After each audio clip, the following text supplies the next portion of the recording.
Hello. We want to give a warning to any Aboriginal or Torres Strait Islander listeners that this podcast episode mentions the names of people who have passed away. The entire team at Emsolation want to acknowledge that we are gathered on the traditional lands of the Wurundjeri people. We want to recognise that we are recording and telling our stories on the stolen land of our country's first storytellers. We wish to pay our respects to all Wurundjeri elders and ancestors, and to extend that respect to any First Nations peoples who listen to Emsolation. We recognise Aboriginal and Torres Strait Islander people's continued connection to the land and waters of this country, and acknowledge that sovereignty was never ceded. Always was, always will be. Russiano. My precious. That's a Lord of the Rings reference. And Michael Lucas. And they're constructive. They're not just like, this bitch cray. It's not that. This is Emsolation. I was already quite mad, and I walked out of the shop. It's not like you. I know, right? You're in Emsolation. Well, hello there and welcome to Emsolation. My name is Em Russiano. I'm a writer, a singer, a stand-up comedian, a maximalist power queen. I also am ADHD. I'm neurodivergent, and I got a few messages from mothers and fathers saying that their children have listened to the intro and heard me and been told, look, she has a magic brain and look what she's doing. So if you want to play this to the neurodivergent king, queen, or they in your life, my name is Em Russiano and I am proudly neurodivergent. I have combination type ADHD, currently being assessed also for autism, and whatever the outcome, my brain is magic. It's also really hard a lot of the time. I'm not going to sit here and pretend that it's a superpower all of the time and be Pollyanna and lie about it. Sometimes my brain makes my life really hard, but ultimately, I'd much rather be magic than not. Welcome, everybody. Soon, my best friend since I was 11, screenwriter, Logie and actor award winner, Mr. Michael Lucas, will be joining me for our Thursday edition of Emsolation. How are you? Have you recovered from there not being an episode on Tuesday? My goodness, some of you got your knickers in a knot. It's okay. Every now and then we'll have one Tuesday off. Don't worry, I was at home deep cleaning. I had my biannual tantrum. Do you remember, I don't know, this may not apply to everyone, but when I was a kid, the same thing would happen in my house, right? And Mum would crack it, right, everyone needs to clean their rooms. And the telltale sign would be her aggressively vacuuming and the vacuum head just hitting the edge of my door over and over again. And I'm like, oh God, it's a cleaning day. And what she used to do was something I now know was a very deliberate plan. And I employed the same thing yesterday. So what she would do is she would Dad, my sister and I would just be like, right, you need to do this. I've had it. I'm sick of doing everything. The whole thing that we all say. And then the three of us would unite against a common enemy. We'd all go together into the same room and she would be off huffing and puffing elsewhere, but the three of us would be like, right, we're in this together. Well, the same thing happened at my house yesterday. My God, and it worked a treat. I united them against the common enemy, which was me. So I sent them up to the roof, to the attic, and that is where all the costumes, all the projects, all the glitter, all the crafting, all the hobbies I've started and stopped, it all lives in our roof space, right? And it is horrendous up there. And I just said to them, you, the three of you, I've done the rest of the house, you go up into the attic. And they all looked like I'd sucked the soul from their very bodies through their noses. And they're like, what? And I said, don't you even. So the three of them walked upstairs. And they were all seething at me, uniting against the common enemy. And I was cackling to myself and they started putting on music, and then Odie, of course, had to do a fashion parade with all the things, and they were getting distracted, and then I could hear them yelling at each other, don't get distracted, stop getting distracted. And then Chella came down wearing a wig, and then Scott tried on some old shoes. But eventually, after 5 hours, it was done. And I walked upstairs to our junk room, because every house has a junk room. And it was spotless. It was stunning. It was sparkling. I wanted to weep. The shame of our house, the shame in which I have to always apologise for and hope that no one looks up and sees, is the junk room. And for for the last 24 hours. I mean, don't worry. It will accumulate again. But my house, from top to bottom, as we speak, at the time of recording, 12:09 p.m. as I sit here on Wednesday the 2nd of November, Michael Lucas's birthday, my house is clean. Every room. Like if someone popped over, I wouldn't have to usher them through somewhere covering their head. You know, like when police put suspected criminals in the back of police cars and they put things over their heads so they don't hit it on the police car. I have to do that with guests, certain areas of my house. Not today. Not today. So everyone, come over. Please don't come over. Oh my God, I would hate that so much. But if someone did pop in, I would be like, I wouldn't have to do the whole, so sorry, the house is a mess. I'd be like, oh my God, come in and check under the toilet. Ha! Anyway, that's what I did yesterday. What you're about to hear is a Michael Lucas on his birthday, 44 years. The earth has been blessed with his presence. Tony Armstrong was meant to join us today, but as a lot of you are aware, he has had a lot going on and was unable to be here. But we certainly wanted to talk about, it's been a pretty awful time for the Indigenous community of Australia, especially in the media, but especially over the last week. And I speak, of course, of the passing of 15-year-old Cassius Turvey. Around the country today, there are vigils and rallies. And Michael and I discuss ways in which allies and non-Indigenous Australians can support, assist, advocate for First Nations peoples because we need to carry the burden. It's a difficult chat, but it should be. We also talk about my Chella's birthday party that happened on the weekend, and Taylor Swift has released a new album. Of course, it's due. She's so prolific. All of that and more is coming up. Thank you so much for being here. Play the music.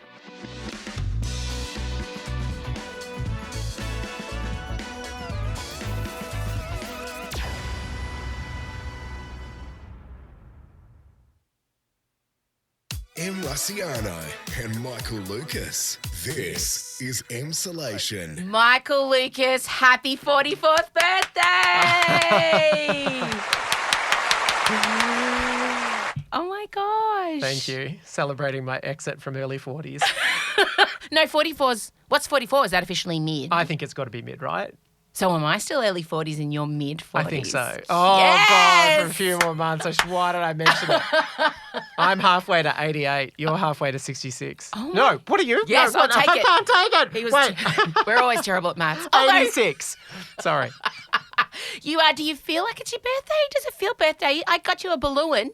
It was absolutely lovely. Actually, today is filled with quite a hectic array of different work-related things. Yeah. Some social justice there. To be honest, no. I wouldn't say that I'm really feeling very celebratory at the moment, but I feel that there is a festive season coming and I'll perk up. I'll make today birthday-esque for you. Thank you. Always come good. Well, you always tend to have a bit of a birthday sparkle even on a normal, any record day. Yeah, there's chocolate mug cake with your name on it. Everything about the entire space you've designed screams birthday just on an ordinary Tuesday. It has a confetti vibe. Well, we do sit here also fresh off the back of the extravagant 21st birthday party that my daughter had on the weekend. Absolutely. Production designed to within an inch of its life, as we would expect. Yes, and I was ready to leave the moment the first guests arrived. It was amazing. To be fair, you'd really put in the effort in the prep. Oh, my God. I'd gone above and beyond in the prep. I thought we were in there, we were meeting the balloon lady, and she was hectic, by the way. This woman was a tiny 4'9" ethnic lady with 6 kids, also now one of my favourite humans I've ever met in my life. She was just like, I just keep having kids, but, they're dickheads after one. They're just fucking dickheads. And Scott, Chella, Odie and I were all in there just watching the show unfold. And she had the most extraordinary hair, and at the same time she's doing these incredible balloons for us. It's like, oh my God. Wow. So she set the tone for the day. Yeah. We went home and we all got dressed up because I had to also arrange everyone else's costumes. Oh. And not to mention choreograph the Beyonce TikToks that you're doing as a family. Don't think I didn't notice that.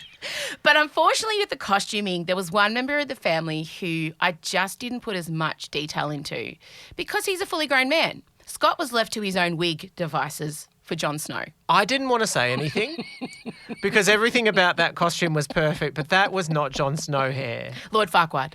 I am Lord Farquaad. Lord Farquaad, yeah. Closer to that. Well, he went to get himself a wig and he came back with what can only be described as, what's his name, the guitarist for Queen? Brian May. Yeah. He looked like Brian May. Right. And I said, that's not okay. So I went through our wigs and found like a short brown one. It really needed the middle ground between the two. It needed a looser curl. Jon Snow is all about the curl, really, though, but not Brian May curl. And so he came out all dressed, and the girls and I'm death staring Odie and Chella because they were trying to tell him the truth, but we wouldn't have left. There's no, Like, we just had to pump him up. And he came, I was like, oh, wow. You know nothing, Jon Snow. Like, I was really giving some year grit. You know nothing, Jon Snow. I was all up in his grill. And Odie was just hacking herself, more tissue out, and I'm looking at them going, you shut up, or we will never leave. And then every time someone has written, oh, he looks like Lord Farquaad on my Instagram photos, I've had to quickly delete. Oh, that's love. I've had to shepherd so many Lord Farquaad comments. That is amazing. That should be added to contemporary wedding vows. If your costume lands badly, I hereby pledge to delete every negative comment. Absolutely. And I have done that. I haven't checked Facebook yet. I put some up of him today and I better go check Facebook. But it was a triumph. People were gone by 11:30. That was triumph. It did start at 6:30, so they really put in effort. People were dancing by 8. Yeah, I'm not a fool. The earlier you start, the earlier you finish. It was great. And also, but most especially, the Lord Farquaad wig aside, people went hard and precise with the costumes. There's comparisons up on Instagram. You can see it for yourself. Yes. We were just so heightened. And you always have a better time at a costume party. So we feel more people drop off out of fear. Like we had 16 of her friends drop off in the last week. And we all suspect costume-related. Week. Yeah, week. And she was getting a bit flat about it. She said, no one's coming. And I said, no. The best. Correct. This is how you weed out the champions, the wheat from the chaff. This is how you, the cream of the crop. Yeah. Are the people that fucking turn up. You were there like at 6:15, full Freddie Mercury, ready to go. And that's what I said. And I said to her at the party, look around. These people love you the most. Yeah. Take them all in. Yeah. You know, so yeah. It was a great night. My only flaw was that I had made sure I'd brushed up on the lyrics to Bohemian Rhapsody and We Are the Champions, but I didn't think you were going to play Don't Stop Me, and I just didn't know it that well, and I do regret that. I should have intervened. Why didn't you tell me? I don't know. I should have. In retrospect, I should have. Hiding in the corner. Because it was going really well, the song, and I'm like, oh, fuck. And then I thought I will get these lyrics, but I just didn't know them. It's okay. But I'm surprised you didn't make the request of the song. I should have. Yeah. Should have. No. Well, then I thought maybe Bohemian Rhapsody's too long. I don't know. No, everyone would have loved it. Actually, I don't know why. I just picked that one because all the kids love it. They love it. But that's okay. You were very fun. You were best dressed. I don't think so. No, you were named best dressed. Oh, really? Truly. Oh, I'll take it. It was also astonishing, basically the entire night, every song that they loved, I also loved. And I know that's because you were programming, but I was still shocked at how much they were into all exactly the music that we love now, but also the music that we loved when we were 21. Well, the 90s are back. They're really so back. They're all revisiting. And the early 2000s. Yeah, like I told you, Odette sat down to tell me about her new favourite band, Smashing Pumpkins. Oh, Jesus Christ. Mum, you should listen to Pearl Jam's 10. Oh, you reckon? Do you want me to give you a dissertation on Pearl Jam's 10 and how every song is a fucking killer? Marcella was playing Miseducation of Lauryn Hill on her vinyl on a record player last night. We went all the way to 11 and every song was a song that I would have played at my own event. I mean, it makes sense because it's you, but then it got to High School Musical and I was out. Oh, boo. Is that like for them what like Grease is for us? Yeah. But they still have Grease as well. They would know what Grease was. My kids only know about Grease because of me. Okay. But my cousin came as Danny Zuko and a lot of Chella's mates. Didn't know who he was. Yeah. But to be fair, Chella's friend Reese didn't know who I was. Never heard of Dolly Parton. Then I said to him, Michael Lucas, Dolly Parton wrote I Will Always Love You that Whitney Houston sang. And then he said... Who's Whitney Houston? Who's Whitney Houston? No. That... I totally... What? Security! Yeah, totally. I mean, we would... Obviously, the ethos of this whole space and environment and podcast is you don't judge people's parenting, but in this instance, I'm judging. Fail. How? I would have called Docs. Get him out of there. Totally. He's been totally neglected. What sort of education? How could you not know Dolly Parton or Whitney Houston? How? Or Danny Zuko. He knew who you were, though. Freddie Mercury. Really? Yeah. I would have thought that Freddie would have been in the lower end of that ranking. And he was dressed as Mick Jagger. Yeah. Yeah, Strange. it's really weird. Strange. But Chella had a great time. Happy birthday, Chella. We love you so much. Let's move on, though. Taylor Swift is occupying the top 10 spots for the first time ever in the history of music on the Billboard charts with her new album, Midnights. I mean, she's won. Oh, totally. Right? That's it. And also the other thing is, it's incredible to think that she's like 18 years into her career about. Hang on, how long is she into? I think it's 18 years. She's 34, isn't she? And she began at 16. Oh, my God. It's 18 years into her career. Yeah. And if you compare that to other, like the Beatles had packed up and long gone by Yeah. this point. They didn't last that long. Like, I can put it in Madonna terms. Please put it in Madonna terms. It's your birthday, bitch. If you want to talk about Madonna for 20 minutes, babes, you go. So it Go. would be... He's It entering, would you should see be- his face. He's going into like Madonna computer was mode. at the age of, she would have been releasing, it's not the same age, but in terms of where she was at in her career, it was her American Life thing, which as we recall, American Life was not a particularly commercially successful record. It certainly was not occupying all the top 10 spaces. It's incredible that she's at this absolute, I mean, she had that little dip, I think we can say, after 1989. That was a tough act to follow. Took her, but then Folklore. And I think with Midnights, I am so sick of her singing about the same three topics. Revenge. It's me, I'm the problem. I think that Taylor writes songs the way she thinks the public view her, but not necessarily the way Taylor views herself. Yeah, right. Do you know what I mean? I feel like she's kind of, it's almost like she's trying to be really self-aware in the lyrics. Like, oh, I know what you all think. It's me, I'm the problem, it's me, la, la, la. And I just feel like, TayTay, you're possibly married. There's rumours she got secretly married. You're 34. You are literally the most successful musician, arguably, ever. Can we move on with our song topics? Now, don't come for me, Swifties. You know I'm a geriatric Swiftie, so I feel like I can say this from love. But I'm sitting there listening going, oh, God, come on, man. Oh, well, also, it's because part of the joy of the folklore era, and let's just take a moment to acknowledge the fact that this podcast has been going for so long now that we've actually had multiple Taylor Swift album cycles because we did a whole thing on folklore. We did. We're still here. Yeah. But what felt like a progression apart from the sound was that Agreed. it was storytelling. She was telling stories, the last great Other American people's. dynasty. Yeah, all that sort of stuff. Characters and everything. Yes. And it really suited her because she's a great writer. And I thought, oh, this has really opened it up. Where's she Yes. going to go next? There's Yes. a concept album. What's going to happen? And then it was sort of back to the topics she was covering in Reputation. And Yeah. and it did, yeah. Having said that, still knows her way around a catchy hook. Well, Jack Anatoff, again, worked with her, which is her, right-hand man, and it's very him. Now, am I correct? He's the one who was once with Lena Dunham, but then dumped Lena Dunham for Lord? Yeah. Do I have the well, right person? no, I think that you've just imbued the Lord thing on it. He definitely left Lena Dunham. I don't know that there's any confirmation he got to get the Lord. He is her music producer. And also, this is the most anal thing I'll say, Antonov. Oh, Antonov. Yeah. Not the most anal thing you'll say. Hi, gay. Move on. Hi, gay. Antonov. So I think this album definitely sounds like Taylor, but in terms of the lyrics, I really feel like she's regressed from folklore. What are your favourite songs? I don't mind Anti-Hero. Oh, look, the weird thing about it is when it began, I sort of felt like, sort of sounds like a bit of a step back to sort of we're sort of fusing together a few things that she's done in the past. But then the more it goes on, now it's all playing in. Look, I can sit there and listen to it all. I Yeah. don't mind Lavender Haze. I don't mind Anti-Hero. I don't even mind the Snow on the Beach song. I like that, except I wish that they had to let Lana step up to the mic. Yeah, is she on it? Yeah, she's singing like 4 lines in the background.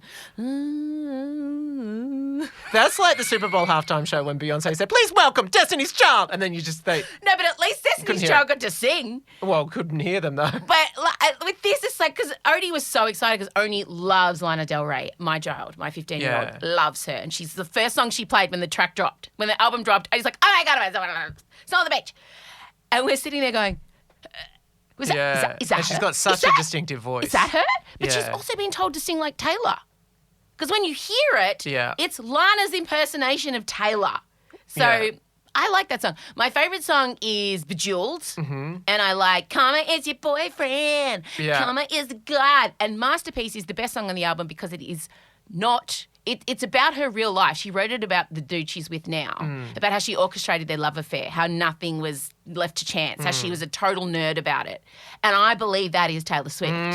So the final track, Masterpiece, was like, I wanted the whole album to be this story that you've told. But like, it's good. I'm just happy for her. Oh. You know, like, do whatever you want, babes. But the next album, I swear to God, if there's any more... Yeah. That's enough now. You know what we say to Taylor? You know what we say? Move on. But also, thank you. We have no bad blood with Taylor, as she would say. Absolutely not. Absolutely not. Before we go away to a break and come back, White Lotus is out. Yep. Marcella has watched the first episode. I have not yet. And all Nor she have said I. and all she said to me is about first episode. Penis. Big penis. Yep. So here we are again. Here we are again. It's like there's a gravitational pull towards certain topics. So I'll be watching it. But just so everyone will knows. I. Of course. And we'll go. If you're wondering why we haven't brought it up, it's coming. It's coming. Oh, is it? Pun intended. We'll watch it tonight, maybe. It's a birthday treat. All right, we're going to go away and come back after these brief messages from our sponsors. I don't know if we have sponsors. I'll make an ad, whatever. Remember the 90s? Oh, no, Ben, do the voice. Remember the 90s? Yes! Remember your end of term party? I wasn't invited. Remember how you used to go to live shows? No. Remember how it's almost the end of the year? Yes! Good, because we're bringing all those things together for a one-off extravaganza called the Emsolation End of Term Party. Party, party, party. This is your one and only chance to see Em Rossiano and Michael Lucas on stage in Melbourne. There's going to be music, there's going to be singing, there's going to be things we shouldn't say into a microphone, there's going to be lots of 90s torch songs and outfits to match. Tickets are on sale 10 a.m. November 3, aka this morning, from nationaltheatre.org.au. Get in quick. Em Rossiano and Michael Lucas. This is Emsolation. Today, around the country, there are vigils and rallies in honour of 15-year-old Cassius Turvey, who was walking home from school, as 15-year-old boys do, and allegedly attacked and ultimately passed away from his injuries a couple of days later. Now, Cassius was an Indigenous boy, and there has just been the most extraordinary response to this, but I guess it feels like it took a long time for that to happen. It did, yeah. I mean, we're all familiar with times when there's been deaths that have really instantly caught the public imagination, and, you know, Jill Maher and things like that, where it felt like within hours everyone was in the grip of it. This one took a little bit longer, and I think there's some questions we need to ask ourselves about that. And really, in the end, it was, I would say, at least from my perspective, it was the kind of advocacy and of people like Narelda Jacobs, who has just been incredible this whole period of time. The most confronting, difficult topic, and day after day and after day. And her community also, her family. Yeah. Yeah. Yeah. And Tony Armstrong. I mean, there's been many. But it kind of took them calling it out, basically, calling out the lack of response from, I mean, Narelda was tagging 7 and 9 News going, where are you? Where has Channel 7 and Channel 9 be? I'm just calling them out. You need to come and you need to give a voice to the pain. You have been completely absent in this whole conversation, and it's up to individuals to use their platforms that they have created themselves to share this. And it's true. It's really hard to escape. If something like this had happened to a white kid, we would have been, you know, it would have been absolute lead story, and it wasn't for a long time. And that's why wasn't this our true instant Black Lives Matter moment is something, a bit of a disturbing question. Yeah, and I think you mentioned Tony, and he was meant to be on with us today, but obviously he's got a lot going on, so we wanted to make sure we amplified his message. Here's what Tony had to say about what's been happening with the media's response to Cassius Turvey's death. He said this on The Project. Ultimately, we don't want to talk about how this is a racial incident, but ultimately, when it's all boiled down to, The value of property has been deemed more than the life of a 15-year-old black kid. The value of property. I mean, what kind of a joint are we living in? What kind of backwater are we living in if that's the case? How do you think families are feeling sending their kids out? It's disgusting. I'm so angry. I know a lot of mobs really upset as well, and my heart goes out to the family as well. Yeah, I mean, the thing that got me was the police, the WA police saying, you know, case of wrong place, wrong time. You know, it may be a case of mistaken identity. It may be a case of being in the wrong place at the wrong time. Well, he was walking home from school. Yeah. Broad daylight. In broad daylight, as he's got every right to, as my 15-year-old does. Why is that the wrong place, wrong time? That's what got me, was that comment of, well, so what would be the right place for him to be at that point in time after school? It's the way that they're not calling it what it is. And I've been reading, you know, you go and you read a lot of the community outpouring, and especially the WA community and the Indigenous community and his community, and they say, we don't feel safe sending our kids out by themselves. We are afraid for our kids. And this is a genuine fear that we have. We have fear of the police. We have fear of the community. And every day we send our kids off to school, we have that fear and we have to live with that. And Cassie's mother's worst fear, any mother, any parent's worst fear has come true. Narelda and Tony shouldn't have to bear this burden because it's been, you know, with what happened with the Australian Diamonds, with the netball team, they've had, you know, that to deal with. Gina Rinehart's father's comments coming back to light saying that Indigenous people should be sterilised. So it's been this horrendous it's time. endless. It's been just hit after hit after hit on the Indigenous community of Australia. So a lot of you, like Michael and I, are wondering how we can help and take the burden off First Nations peoples. And a friend of mine and journalist, Lauren Beckman, she put together the most incredible kind of slideshow on her Instagram account. And I wanted to share it with you because it was certainly helpful for me. And, you know, it is a time where we can definitely shoulder this and not put it on. You know, every time it's spoken about on the news, you can tell that they've found a First Nations person to speak about it. And I every time I think, again, they're having to explain to non-Indigenous Australians why this is horrendous. Why isn't it enough that a 15-year-old was attacked on their way? Do you know? So the first thing you can do is donate to the GoFundMe for the family of Cassius Turvey. And you can donate to grassroots organisations, the Aboriginal League Service, Pay the Rent. We'll put a whole lot of links up on our Instagram. Amplify Black Voices.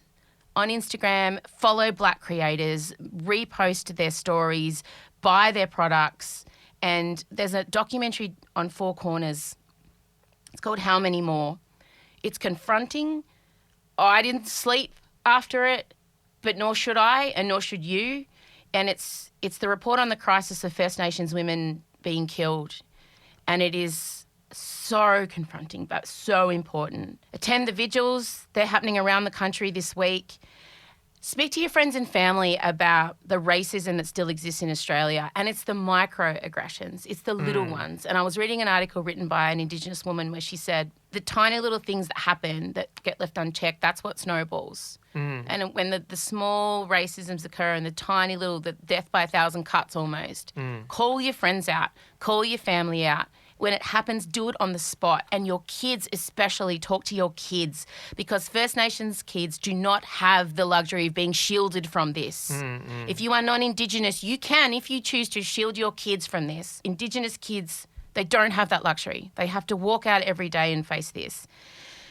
Support Black creators, as I said. And the last thing you can do, which Lauren pointed out really beautifully, is you can write a letter to your local MP, and it doesn't have to be a complex one. It doesn't have to outline statistics. You can just say, hey, look, I'm a member of your electorate and I'm really concerned about what's going on and I need to know what you're doing to make this better. At the moment, for me, I'm absolutely knee-deep in research about what the landscape in Australia was like in terms of coverage of First Nations issues in the 80s.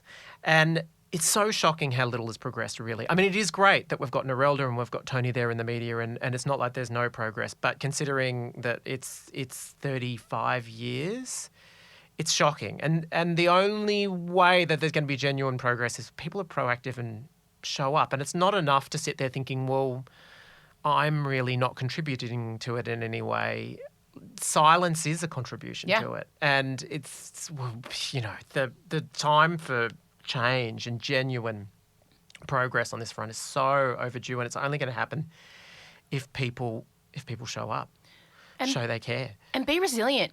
Be resilient in the way you show up. But you've got to keep showing up. You should be uncomfortable. If you're a non-Indigenous Australian, you should be uncomfortable at the moment on what is going on in your country. And when you want to be an activist and you want to platform an issue that doesn't necessarily directly affect you, you have to listen to the voices of the people it does affect.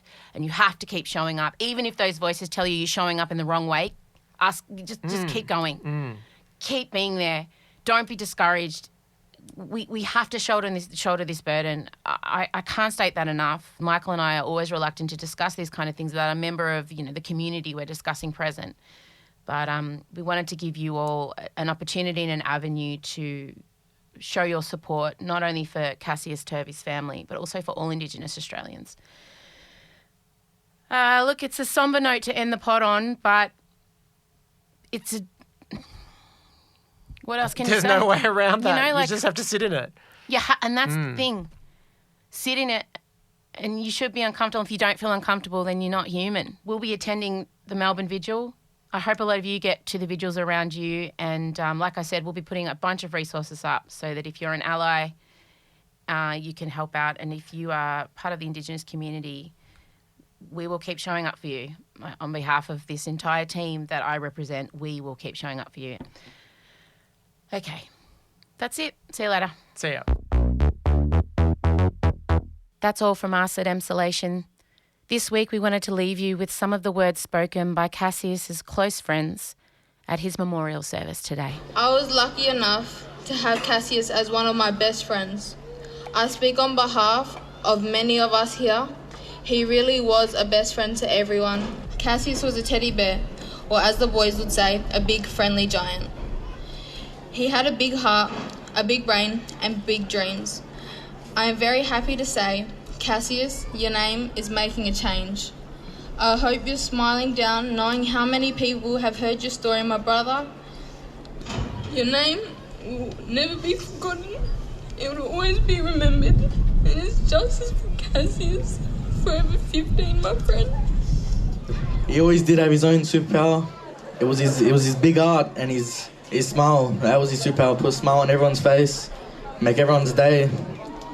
It was a beautiful young fella. I love you, Cassius. You're my brother boy.